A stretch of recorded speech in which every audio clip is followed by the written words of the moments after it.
Oke, assalamualaikum. Kali ini gue pengen ngebahas tentang lensa nih di sini. Ada prime lens, ada zoom lens. Apa aja sih yang perlu kita tahu gitu dan apa yang harus lu pilih buat kebutuhan lu.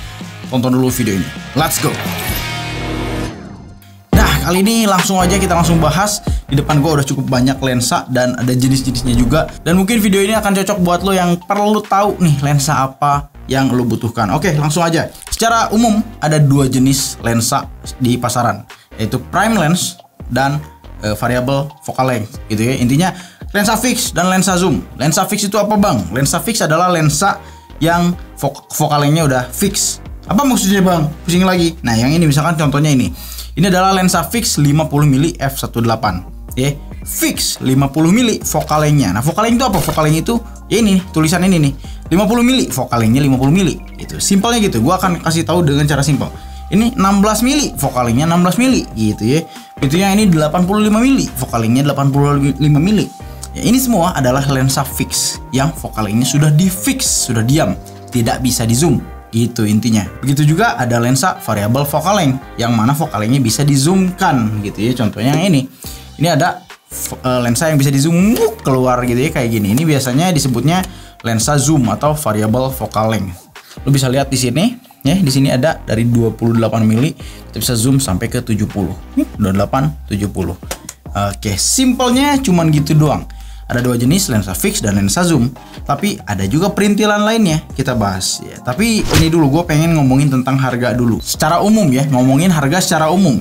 Lensa fix biasanya lebih murah gitu ya, apalagi yang lu pada tahu ini mungkin dari dulu ya, zaman-zaman DSLR dulu, yang zaman Canon 550D atau zaman Canon APS-C lah, apapun brandnya, Nikon mau Sony sih nggak terlalu trendy waktu itu ya, APS-C-nya, sorry DSLR-nya.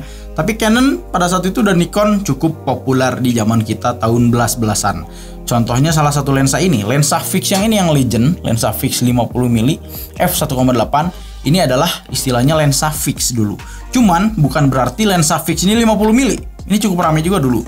Lensa fix 50mm gitu ya. Padahal benar, tapi tidak sepenuhnya benar. 50mm adalah fix ya benar, tapi bukan semua fix adalah 50mm. Fix ada yang lain seperti gue bilang tadi, ada 16mm. Ada yang ini 35mm nih, ada yang 85 gitu ya. Nah lensa fix rata-rata harganya lebih murah. Mungkin karena pembuatannya cukup simpel, optiknya diam aja, nggak begitu banyak optik yang harus bergerak. Jadi lensanya bisa dibilang di press sekecil ini dan lebih murah. Cuman kita bahas dulu tentang harga. Rata-rata 50mm ini lensa yang paling murah di semua jenis brand kamera gitu ya. Contohnya kita ambil contoh di sini di Canon. Ini Canon full frame. Nah, kita akan bahas juga sensor nanti ya. Ini Canon full frame harganya sekitar 3 jutaan atau 2.500.000. Tapi di Canon APS-C ya, zaman-zaman Canon 50D, 550D yang gitu-gitulah, yang dulu kita pernah lihat waktu itu, di APS-C harganya cuma 1.500.000-an gitu ya. Dan ada yang namanya third party. Nah, apa itu third party, Bang? Yaitu merek lain. Misalkan kamera gua Canon ada merek lain seperti contohnya Yongnuo, ada Seven Artisans gitu ya, ada juga lensa-lensa lain tuh kayak Viltrox apa segala macemnya. Itu pada bikin-bikin lensa juga. Yongnuo nih rata-rata yang paling murah gitu ya. Untuk 50mm di APS-C, Yongnuo itu bisa ngejual harga 600.000 ya, gelonya. Yang di Canon APS-C-nya yang aslinya itu 1.500.000. Di full frame-nya yang gini harganya 2,5 jutaan gitu ya. Tapi ada versi third party-nya seperti Samyang juga bikin, Seven Artisan juga bikin gitu. Biasanya lebih murah. Itu dialah intinya, third party adalah lensa yang mereknya bukan dari brand aslinya, tapi mereka bikin mounting. Nah, apa itu mounting? Mounting adalah ini nih, dudukan lensanya. Dudukan lensanya disamain dengan mounting di sensor kita gitu ya. Misalkan Canon nama mountingnya RF, Canon EOS R gitu ya, dan R series RF namanya. Kalau di Sony E-mount biasanya. Kalau ini RF mount, di Sony namanya E-mount. Seperti yang di depan gua ini ada Sony FX30. Ini pakai E-mount. Sony itu beruntungnya dari dulu pakai E-mount. Jadi pas Sony A6000, 5000, 6300, 6500 bahkan pindah ke A7S, A7R, A7C sampai Cinema lainnya pakai E-mount sama. Jadi ketika lu pada punya, wah gue punya lensa full frame dari zaman A7 Mark I, zaman dulu tuh 2006 2014, gue beli lagi misalkan FX30 masih bisa dipakai, bahkan FX3 gitu, karena kan A7 full frame, gitulah intinya. Nah mungkin buat yang belum paham, Ini ngacak-ngacak gak apa-apa ya. Gue bahas dulu soal sensor. Jadi mengenal lensa ini bukan sekadar lensanya doang, fokalnya doang. Misalkan, gue punya 50 mili, gue punya 35 mili, atau gue punya lensa ini. Tapi ingat dulu, itu lensa dibuat untuk sensor apa? Nah, karena sensor sendiri punya beda-beda ukuran. Secara umum yang kita tahu lah, dari brand yang kita tahu aja, Canon, Nikon, Sony, atau dan lain sebagainya, punya sensor yang secara umum adalah dua jenis ini. Namanya adalah full frame dan juga APS-C. Gitu ya, ini secara umum. Tapi ada juga di bawah itu yang namanya MFT, Micro Four Thirds. Itu biasanya lebih dikenal di banyak kamera-kamera Lumix seperti GH5, GH5S, GH6, G7 zaman dulu itu pakai sensor Micro Four Thirds yang lebih kecil lagi dari APS-C Canon yang kita punya dulu, 660D, 50D segala macamnya. Itu MFT. Itu biasanya Lumix dan lain sebagainya. Dan juga ada APS-C, di atasnya ada full frame, ada juga di atasnya lagi full frame medium format. Biasanya yang pakai tuh jarang banget, orang tajir semua. Hasselblad contoh kameranya itu pakai medium format, atau juga ada yang Fuji X100 inget gua namanya, kalau salah bisa dikoreksi di bawah. Fuji X100 tuh pakai medium format. Jadi hasil fotonya aji konde, Pak. Gila bagus banget saking gedenya sensornya. Nah, nanti kita bahas juga kenapa pengaruh sensor kepada hasil foto. Ya, secara umum yang ada di kita adalah full frame dan APS-C gitu ya. Nah, jangan lupa perhatikan juga lensa yang lu mau beli atau yang lu punya itu lensa apa. Jangan sampai gini, oke gua punya nih lensa 50 mili untuk kamera Sony A6000 gua dulu. Gua ganti ke Sony A7 yang full frame. Gua simpen lensanya, pas dipakai vignette, Pak. Itu karena lensa lu diperuntukkan untuk body yang APS-C gitu ya. Kalau dipakai ke full frame jadinya vignette. Tapi kalau kebalikannya, lensa full frame dipakai ke APS-C bisa.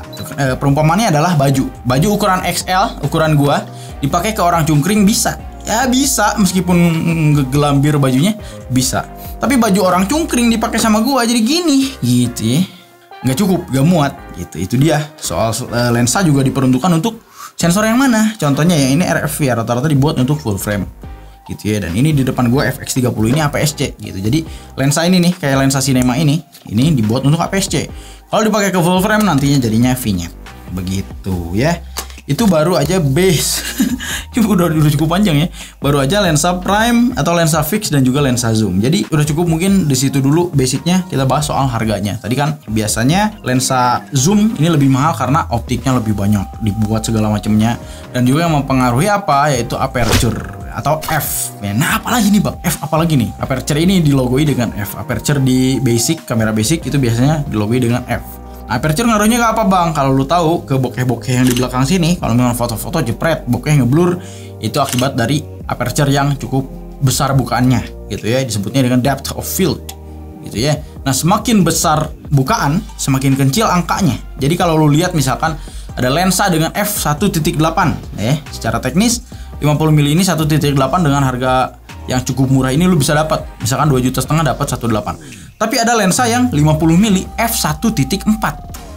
Kok angkanya lebih kecil? Itu bukaannya lebih besar. Jadi ini 1.4, 1.8, 2, terus semakin gede angkanya, semakin ketutup. Ya, kelebihan bukaan lensa seperti gue bilang tadi ada bokehnya dan juga cahaya gitu kan. Karena kan kita ngebuka lensa, sensor makin dapat cahaya, semakin ngeblur belakangnya. Jadi semakin creamy bokeh, semakin bagus secara pandangan umum gitu ya. Dan harganya semakin F-nya bukannya gede, semakin mahal. Biasanya ada lensa f1.4, f1.2, harganya pasti lebih mahal dibanding yang basic seperti ini, gitu ya. Nah, lalu balik lagi ke lensa zoom ya. Lensa zoom pun begitu. Di sini ada lensa zoom yang kalau misalkan lu beli kamera dikasih namanya lensa kit. Nah, apa itu lensa kit? Lensa kit adalah lensa bawaan dari beli kameranya. Jangan lu beli kamera body ini, dapetin dikasih lensa kit gitu ya. Nah, itu lensa bawaan. Biasanya kualitasnya bapuk, emang seadanya. Cuman itu emang basic. Buat belajar udah cukup. Buat profesional mungkin lu harus invest lagi. Tapi lensa kit itu biasanya mempunyai zoom lens. Nggak ada tuh lensa kit, lensa fix juga ada. Rata-rata pasti zoom lens. Karena buat belajar lu dikasih kebutuhan dari 18 mili sampai ke 55 mili gitu, atau kalau di full frame dari 28 sampai ke 105 mili gitu ya. Itu lensa kit. Cuma rata-ratanya kenapa lensa kit dikasih cuma-cuma sama toko kamera? Karena F-nya, aperture-nya yang variabel. Aduh, pusing lagi Bang. Maksudnya apa?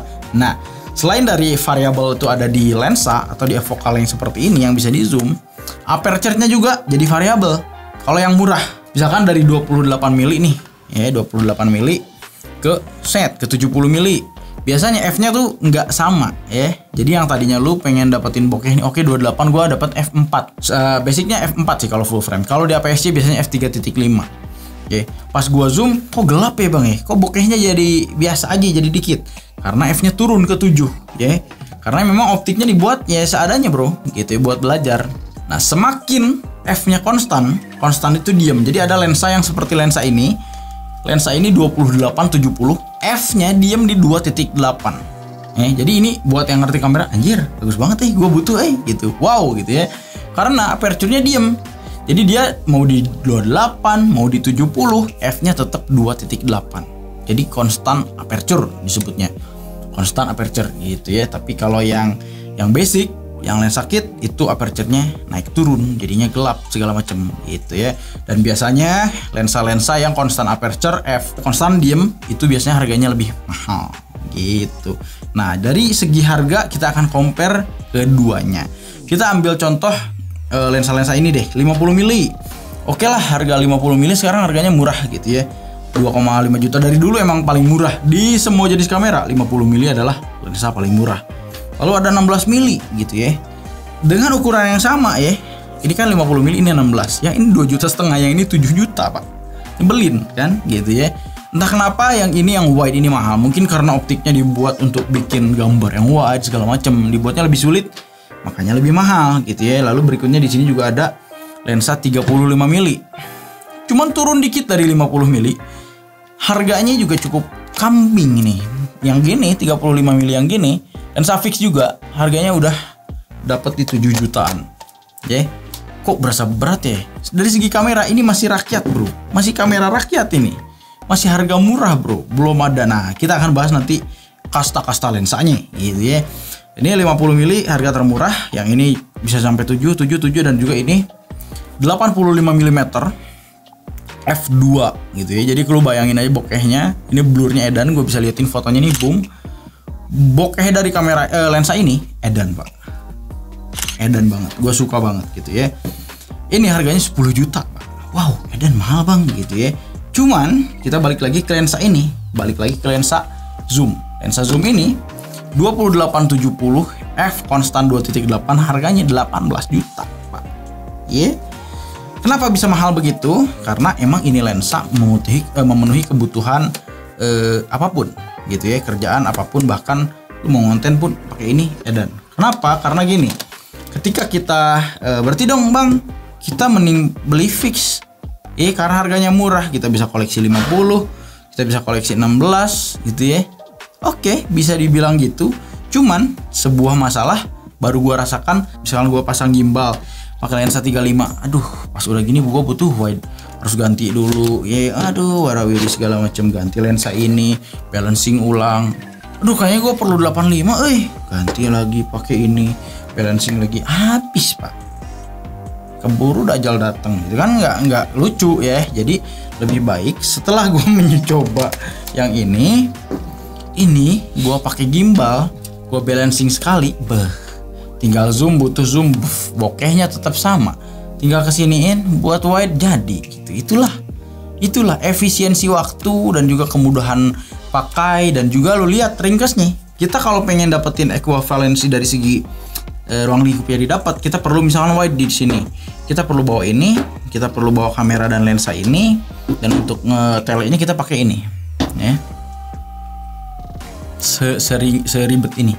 Tapi kalau kita bawa ini satu, udah mirip-mirip dengan ini, meskipun bokehnya tidak sedalam ini, tapi lu lihat ini bawanya satu doang gini, masuk ke tas satu, boom, jadi. Ini harus bawa tas kamera yang segede gaban, jadi ribet gitu ya. Efisiensi tempat, efisiensi waktu juga, ya itulah ngaruh ya duit. Sekarang mungkin lu udah bisa menyimpulkan kebutuhan lu yang mana. Kalau misalkan lu orangnya yang proyekan santai seperti gua, hanya buat bikin YouTube, bikin konten yang tidak dikejar waktu, lu bisalah invest di lensa fix satu-satu, karena ibaratkan bisa dicicil. Oke, duit gua belum cukup untuk beli lensa yang puluhan juta atau belasan juta. Gua beli satu dulu deh, 50 mili, 2,5 juta, cereng. Nabung lagi 7 juta, keluarin buat 35 mili, ceng. Jadi bisalah dicicil kayak gitu, dan nanti akhirnya mungkin lu bisa koleksi banyak lensa fix, tapi keteteran bawanya dan lain sebagainya. Kalau ada duit langsung gede blar, langsung invest ke lensa-lensa seperti ini gitu ya, yang zoom tapi aperture-nya konstan, fokalingnya bisa variabel gitu ya. Itulah intinya, lensanya ada dua jenis, ada lensa zoom, lensa fix, tergantung kebutuhan lo. Nggak bisa gua kasih tahu di sini lo mending beli gini enggak gitu ya. Cuman kalau ngomongin saja satu saran, gua pengen menyarankan lo buat pengguna full frame, lo bisa beli lensa yang mana nih bang? Gua pengen satu lensa gitu yang cocok buat kebutuhan gua semuanya. Pilihannya adalah di the king of prime lens menurut gua adalah 35mm f1.8. Dan ini lensa ya, untuk di Canon sendiri yang gue pakai 35mm f1.8 ini makro ya. Jadi pertama lensa ini 35. Kenapa 35? 35 ini dari segi ngezoom nggak terlalu ngezoom. Lu bayangin aja ini 50mm, ini 35 lebih luas gitu ya. Dan dari segi bokeh f1.8 di 35 dan bokehnya bagus banget. Dan juga kalau misalnya lu butuh wide, lu tinggal mundurin dikit. Misalnya lu foto wedding deh, foto keluarga banyakan, lu tinggal mundur dikit, boom, dapet. Lu butuh close up, lu butuh bokeh-bokehan close up, lu tinggal deketin dikit, boom, jadilah close up. Jadi dari segi kebutuhan ini satu udah juara, Pak. Cukup mungkin 35 untuk sarannya. Kalau di APS-C saran gua lu beli di lensa 24mm atau 20mm lah, segala macamnya sekitar fokaling segitu. Dan cari aja gue yang f-nya rendah atau bukannya gede gitu ya. Dan juga untuk misalkan bang gua budgetnya kayaknya kalau di lensa sayang deh, mending gua invest di kamera yang cukup mahal tapi lensanya pengen yang murah, apa? Carilah third party. Seperti yang gue bilang tadi, ada Seven Artisan, ada Viltrox, ada apalagi sih, Yongnuo lah. Ada banyak brand-brandnya, lu bisa cari aja lensa 3RD Party gitu ya tulisannya. Dan juga saran gue adalah salah satu lensa berikutnya adalah ini 85mm f2. Lu bayangin, jadi semakin tele lensa sebenarnya f4 pun udah cukup. Tapi ketika f-nya ini 2.0 dan gitu ya. Makanya rata-rata kalau kita lihat lensa-lensa tele f-nya tuh nggak terlalu gede. Nggak ada sih, inget gua lensa tele yang 300mm f-nya 1.2 tuh nggak gitu. Mereka tuh di f4 pun udah cukup, f7 pun masih bisa bokeh gitu. Jadi tele itu cukup bokeh untuk dipakai main bokeh gitu ya, nggak harus. Nah tele itu apa bang? Tele itu adalah lensa yang jaraknya kita pakai buat kebutuhan jarak jauh, kayak moto bola, kayak moto jarak jauh lah, orang yang lagi sport apa motor segala macem itu pakai tele. Kalau lu lihat lensa-lensa yang warnanya putih itu lensa tele biasanya gitu ya. Makanya terbagi menjadi tiga kelompok focal length. Ada wide 16mm sampai 24mm. Lalu ada medium dari 35mm sampai 70mm atau sampai 50mm. Lalu ada tele dari 50 sampai ke ratus sekian gitu ya. Dan bahkan ada istilahnya the trinity of lens gitu ya. Mereka ngelompokin 3 lensa itu, kalau lu bawa itu cukup buat kebutuhan semua. Nah itu dia 2 jenis lensa aja. Baru dibahas 2 jenis aja udah seengap ini gua ngomong. Lalu kita lanjut ke kastanya ya. Ini yang kita bahas semua tadi baru kasta rakyat, Pak. Kasta rakyat yang harganya masih di bawah 10 juta gitu ya. Di bawah 20 juta ada lensa-lensa yang kastanya memang kasta sultan, Pak ya. Namanya adalah, kalau di beda-beda namanya. Kalau di Canon, kalau lu pernah lihat ada lensa yang ada lingkaran merahnya di sini, ya. Itu namanya L series. L series lens yang mana dari segi optik, bahan yang dipakai udah pasti lebih premium. Dan juga dari segi hasil tajamnya, beda bos. Dulu gua pribadi yang tidak memikirkan apa sih tajem-tajem bullshit nih L series gitu ya. Pas nyobain, gua dikirim sama Canon dipinjemin lensa 50mm f1.2. 85 f1.2, tajem, bokeh, edan gitu. Harganya seharga Brio, Pak. Ngeri kan gitu ya. Harganya rata-rata di 60 juta gitu. Mobil Brio second dapat gitu. Harganya mahal. Nah, itu dia lensa di Canon itu L series namanya. Kalau di Sony, nah ada lensa-lensa yang kelas atas namanya G Master gitu ya, atau juga Zeiss gitu. Itu rata-rata yang di Sony. Seperti yang gua pegang ini adalah G Master untuk APS-C tapi ya 18105. Biasanya ada logo gininya nih. Ada logo G-nya kayak gini. Ini G Master. Untuk di Sony G Master, G Master ataupun dari Zeiss biasanya gitu.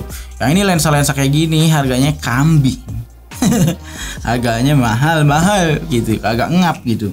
Dan juga selain dari lensa-lensa kelas Sultan itu, tapi rata-rata lensa-lensa gini juga kalau misalkan buat awam ya, gua dulu pas nyobain juga apaan sih bedanya gitu ya. Gak terlalu kelihatan bedanya, tapi kalau lu udah lama nyoba-nyoba dan lihat titik detail, apalagi udah pakai 4K, 6K segala macem, wah ini nih ajib nih lensa nih gitu ya. Banyak banget soalnya pertimbangannya. Lalu setelah itu juga ada lensa-lensa yang beda kelas lagi, bukan soal kasta lagi, tapi udah beda kebutuhan. Namanya cinema. Contohnya ya kamera ini cinema line, meskipun dari segi pendapat gue ya aduh FX30 jangan dulu cinema line deh, masih 12 bit gitu ya. Cuman ya udah, it's just happen gitu segala macamnya. Tapi ini BTW kita ngomongin lensa, bukan soal kameranya. Ini lensa ini yang gue pakai lensa cinema. Lensa cinema ya peruntukan untuk cinema line segala macamnya. Kenapa beda bang? Beda dari segi penyebutan aperture pun beda. Kalau lensa biasa itu sebutannya aperture-nya f. Tapi kalau lensa begini itu sebutannya T. Jadi ini f-stop, aperture-nya f-nya sekian, berapa nih? 2.8. F-stop. Kalau yang ini f-nya bukan pakai f, aperture-nya pakai T. Jadi T-stop. Berapa nih? 20 mili T gitu ya. T 1.8. Makanya lensa cinema pakainya T, dan rata-rata ada buat ngerig fokus manual ada yang gininya. Nih lo bisa lihat detailnya. Ini ada untuk pulling segala macam, fokus pulling pakai ini, nanti pakai rig juga buat manual focusing segala macamnya. Itulah detail-detail dari lensa-lensa. Ada lensa yang murah, lensa kamera HP gitu. Itu dia secara umum, secara teknis simple banget. Ada dua jenis pilihan lensa, yaitu lensa fix atau lensa prime ya, dan kedua adalah lensa zoom atau lensa variable focal length. Tapi di dalamnya ada tek-tek bengeknya. Secara yang gue bilang tadi, ada lensanya kebutuhan buat apa. Yang ini kan dibuat untuk full frame, yang ini dibuat untuk APS-C, lo harus perhatikan juga. Dan juga yang mana yang pengen lo pakai nih, yang third party atau yang naturalnya atau yang bawaan dari brand kameranya. Dan hati-hati juga kalau jangan terlalu tergiur dengan harga lensa third party yang cukup murah. Biasanya pasti punya kekurangan. Dari segi ketajaman, kita akan bahas juga soal ketajaman nih. Misalkan kita ngomongin kenapa lensa ini dibuat dari Canon resmi bisa lebih mahal dari lensa third party yang dibuat oleh brand lain. Seperti yang gue bilang tadi lah, banyak ya. Kenapa bisa lebih mahal? Karena memang mereka mengutamakan kualitas dulu gitu ya. Tapi kalau yang third party, mereka mengutamakan juga pembeli gitu ya. Buat yang gak beli ini, beli di mereka gitu. Cuman biasanya kualitas dari segi apa? Dari segi ketajaman lensa. Balik lagi, kalau lo bisa compare, lo pakai ini dan lensa third party, fotoin di tempat yang sama dengan cahaya yang sama, jepret-jepret, zoom keduanya beda, pasti ada perbedaan. Atau videoin, pasti ada perbedaan. Atau kalaupun secara teknis lensanya ini bagus nih, tajam, tapi autofocus. Nah, autofocus bukan hanya mesin doang. Kita ambil contoh zaman dulu deh. Canon udah jagonya autofocus dari dulu rata-rata. Seperti Sony nih, Sony A7 Mark I, Mark II bapuk autofokusnya. A7S Mark I, A7S II pun bapuk autofokusnya. Nah, itu kan ngomongin soal mesin, tapi bagus di A7S3 misalkan. Kita ngomongin lagi A7 III, A7C, autofokusnya udah bagus, apalagi yang sekarang-sekarang seperti FX30, FX3, EOS R segala macam, R6, autofokus sudah bagus-bagus, tapi itu ngomongin soal mesin. Ada juga autofokus nih soal lensa. Jadi ada yang mesinnya bagus, kalau lensa lo autofokusnya bapuk, ya bapuk gitu. Ya. Jadi di sini pun ada si lensa yang mempengaruhi autofokusnya. Jadi lensa ini autofokusnya kemampuannya segimana gitu ya. Karena lensa third party biasanya autofokusnya agak menurun dikit. Begitu. Jadi ya jangan terlalu tergiur, tapi boleh dicoba. Karena gua pun dulu adalah pengguna lensa-lensa yang third party karena nggak punya duit gitu ya. Jadi hanya bisanya yang 600.000 pakai Yongnuo gitu segala macam. Cuman ya memuaskan. Cuman kalau untuk yang profesional banget, lu bisa pakai lensa-lensa yang beginilah, basic ini pun oke. Dan juga ngomongin soal lensa, ada alternatif lain. Kalau lu orang-orang yang pengen vintage, lu bisa pilih lensa yang namanya lensa manula istilahnya. Lensa manula itu lensa yang dibuat untuk SLR jadul gitu ya. Kita bahas di sini soal lensa jadul gitu ya. Nah, karena lensa jadul ini pun memberikan estetik yang berbeda untuk hasil-hasil foto sih, rata-rata fotografer yang pakai ini. Nah, ini adalah sebuah kamera SLR. Nah, jangan lupa bahwa SLR dan DSLR itu berbeda. Ada yang istilahnya DSLR. Lu inget zaman Canon 550D, Canon 50D, Nikon D3000 sekian gitu-gitulah. Zaman itu zaman DSLR. Artinya adalah digital single lens reflex. Udah digital, udah pakai memory card, udah pakai sensor segala macam, ceprut-ceprut, udah pakai shutter segala macam. Tapi kalau yang ini adalah SLR, ya single lens reflex atau kamera analog zaman dulu gitu ya. dengan caranya ya ditarik gini, pakai film segala macam gitu ya, nantinya boom gitu ya. Ini tanpa baterai, tanpa mesin masih bisa hidup. Kita tinggal beli filmnya gitu ya. Nah, lensanya tapi gitu ya, kita bahas soal lensa lagi. Yang gini disebutnya dengan lensa manula. Lensa manula gini biasanya juga dijual untuk dipakai ke kamera gini. Bang, apakah emang bisa lensa manula gini dipakai ke lensa modern? Bisa dengan berbagai cara ya. Yang pertama adalah caranya biasanya orang-orang menjual adapternya. Misalkan ini dari kamera Fujica jadul, adapter from Fujica to Canon EOS M50 atau ke Sony Alpha E-mount series segala macam. Itu ada orang-orang yang jual adapter. Nah, tapi kekurangan jual adapter biasanya mengurangi kemampuan. Tapi kalau ngomongin lensa manula, kemampuannya apa? Ini nggak ada digitalnya, jadi ya nggak masalah. Yang pasti adalah focusing pasti manual. Lo nggak bisa tuh mau pengen autofocus pakai lensa gini ya nggak bisa. Ya kan zaman dulu gitu ya, pastinya manual.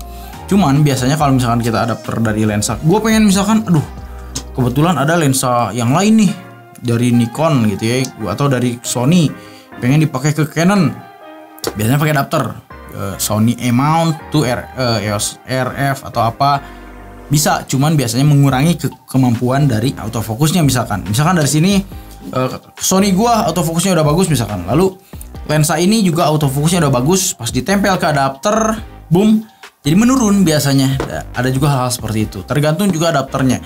Ada adapter yang mahal, ya biasanya bagus juga kualitasnya. Cuman gua pribadi lebih suka yang natural aja. Ya udahlah, lu pakai Canon, lensanya Canon juga gitu. Jangan ganti gitu ya. Kecuali kalau third party masih gua oke lah, toleransi lah. Tapi kalau lebih baik lagi lu cari lensa dengan brand yang sama kayak kamera lu supaya cocok gitu ya. Dan ya itu dia, alternatif lain adalah lensa manula. Biasanya harganya juga murah-murah gitu ya. Dan yang gini biasanya ada juga yang bikin mountingnya jadi E-mount segala macam, jadi bisa nempel ke sini gitu ya. Intinya panjang banget lah soal lensa. Tapi kesimpulan yang kita bisa tarik adalah kebutuhan lu ada di mana gitu ya. Setelah tadi mungkin sekarang lu bisa tentukan. Gua tidak bisa ngasih saran dan menyuruh lu untuk beli A, B, C, tidak bisa.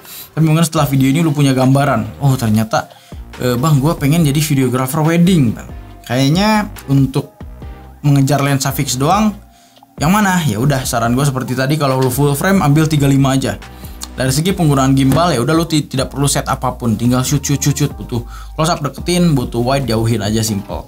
Tapi kalau lu pengennya, gue kayaknya orang yang main banyak focaling bang, tapi gak mau ganti-ganti lensa dan gak mau juga ribet bawa banyak barang di tas, pakailah lensa yang gini, yang ngezoom. Tapi jangan lupa belilah yang aperture-nya konstan gitu, diam. Jadi lu dapetin bokeh bagus-bagus, dan bukan semata-mata cuma bokehnya doang, ngomongin soal cahaya, kestabilan. Karena kamera-kamera ini pada bangke gitu ya. Kenapa low light-nya pada bapuk gitu, kecuali ya seri-seri A7S segala macem gitu. Jadi kalau misalkan kita pakai lensa kit, mau kamera bagus pun ya kalau f-nya 10 mah ya gelap gitu. Jadi carilah yang konstan aperture gitu ya. Lalu ini masih banyak sebenarnya pembahasan. Gue lanjutin dulu untuk suggest-nya. Intinya begitu, lu pilih lensa prime, siap resikonya dengan banyak barang bawaan. Karena nggak cukup lu punya satu lensa. Si rata-rata pengen explore, aduh gue kayaknya butuh wide lens. Aduh ya udah deh, pakai wide lens, beli lagi. Jadinya ngebubruk kayak gini, harus bawa semua tiap proyekan gitu ya. Kalau orangnya udah siap nabung, beli yang ini. Cuman balik lagi, lensa dan angka-angka fokalingnya bukan sekadar angka. Kita harus juga lihat ekuivalensi yang ada di focaling lensa. Hati-hati. Misalkan kita ambil patokan secara umumnya, patokan mudahnya, ukuran lensa ini yang seingat gua ya, yang gua pelajarin, ukuran lensa itu berada di sensor full frame. Jadi contohnya gini, ini gua pakai kamera full frame shooting dan gua pakai lensa 28 mili. Ini adalah 28 mili yang sesungguhnya yang lu dapatkan di sensor full frame. Tapi kalau misalkan lu sebagai orang pengguna APS-C seperti FX30 atau Sony A6500, 6300, 6700, 6400 yang gitu-gitulah, A6000 series APS-C nih ya. Pas lihat, kayaknya si Yo pakai 28 mili bagus nih, gua beli 28 mili. Pas dipakai ke APS-C, pas syuting, lah kok ngezoom kayak gini gitu ya. Hati-hati, itu namanya cropping sensor. Karena sensor lu di APS-C lebih kecil daripada sensor full frame yang gua pakai. Sensor full frame mempunyai diameter seingat gue 35 mili, 35 kali 24 lah gitu. Itulah kenapa dapatnya segini. Tapi kalau sensor APS-C itu cropping di 1.5 atau 1,5 kali cropping, jadinya segini gitu ya. Cropping di 1,5 kali di seluruh kamera kecuali di Canon. Kalau di kamera Canon seperti M50, M3, M100, M10 segala macam, karena sensornya APS-C itu cropping di 1,6. Kalau Canon beda sendiri tuh. Kampretnya croppingnya 1,6 gitu. Dan juga kalau di MFT yang tadinya 28 mili di full frame segini, di APS-C jadi segini, di MFT jadinya segini gitu. Oke, jadi jangan disamain, hati-hati, beda. Makanya kita perlu tahu dulu ekuivalensinya. Misalkan gimana cara ngitungnya, lu ke Google aja. 28 mili full frame di APS-C jadinya berapa gitu ya biasanya, atau 16 mili APS-C sama dengan berapa, biasanya 16 mili di APS-C sama dengan 24 mili di full frame gitu. Jadi ada ekuivalensinya. Makanya kalau kita ngebahas tentang lensa nih, ada ekuivalensi, kita bahas dulu salah satu hal yang unik nih. Contohnya lensa ini 85 mm f2, ini adalah lensa favorit gua kalau disuruh milih. Yang pertama adalah 35 dan yang kedua ini 85. Aduh, gua cinta banget sama lensa ini. Ada motor lagi. Harus sih. Dulu gua mikirnya gitu. Di APS-C gua sering kan pakai 50 mm karena lensa paling murah. Lalu gua lihat orang yang beli lensa 85 di full frame. Lah, ngapain nih orang bego beli 85 di full frame? Apa bedanya sama 50 mm di APS-C? Secara ruang lingkup yang didapat mirip emang. Misalkan ini adalah, anggaplah ini 50 mili di APS-C. Lalu ini 50 mili juga di full frame. Dapatnya sama, tapi feel yang didapetin pasti beda. Full frame is full frame, bro. Gitu ya. Pasti beda. Pas gue nyobain lensa ini, aduh, itulah kenapa. Alasannya ini harga lensa 10 juta tuh emang bagus banget, Pak. Cakep banget. Lu lihat aja video-video gue b-roll pakai 85 mili. Duh, cakepnya gak ketolong. Jadi bagus banget. Memang ngezoom, memang padat, tapi dari hasil foto, dari hasil video, jadi itu dia, banyak sekali hal yang perlu diperhatikan. Kalau orang seperti gua nggak masalah deh mau bawa banyak lensa. Yang penting kebutuhan gua terpuaskan, bawalah semua ini. Bum. Semoga bisa membantu juga, dan misalkan ada pertanyaan yang belum terjawab, lu bisa tulis aja di komentar di bawah.